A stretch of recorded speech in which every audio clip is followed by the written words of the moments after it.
Islamabad high court ने LNG reference में साबिक वजीर आजम शाहिद खाकान अब्बासी की जमानत का तफसीली फैसला जारी कर दिया।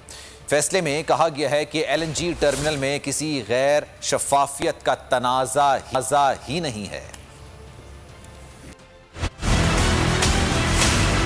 LNG रेफरेंस में शाहिद खाकान अब्बासी की जमानत का तफसीली फैसला आ गया। तफसीली फैसले में कहा गया कि नैब का ये केस ही नहीं कि शाहिद खाकान ने कोई माली फवायद लिए। LNG टर्मिनल में किसी गैर शफाफियत का तनाज़ा ही नहीं। LNG टर्मिनल्स की मंजूरी मजाज फोरम्स ने दी। फैसले में कहा गया कि LNG कंसल्टेंट को फीस अमरीकी इमदादी इदारे ने दी। शाहिद खाकान की हिदायत पर कंसल्टेंट की तैनाती का नैब ने कोई रिकॉर्ड पेश नहीं किया। कंसल्टेंट की तैनाती रियासत पाकिस्तान और अमरीका के दरमियान खतो खताबत के नतीजे में हुई। नैब नहीं बता सका कि शाहिद खाकान अब्बासी आजाद मुल्क पर कंसल्टेंसी की तैनाती में असरअंदाज कैसे हो सकते हैं। फैसले के मुताबिक शाहिद खाकान अब्बासी वाहिद मवाद साबिक सेक्रेटरी पेट्रोलियम का बतौर वादा माफ गवाह बयान है। वादा माफ गवाह के बयान की हैसियत और उन्हें चेयरमैन से मिली मुआफी पर भी कोई ऑब्जर्वेशन नहीं दे रहे। नैब नहीं बता सका कि शाहिद खाकान को मजीद गिरफ्तार रखना क्यों जरूरी है।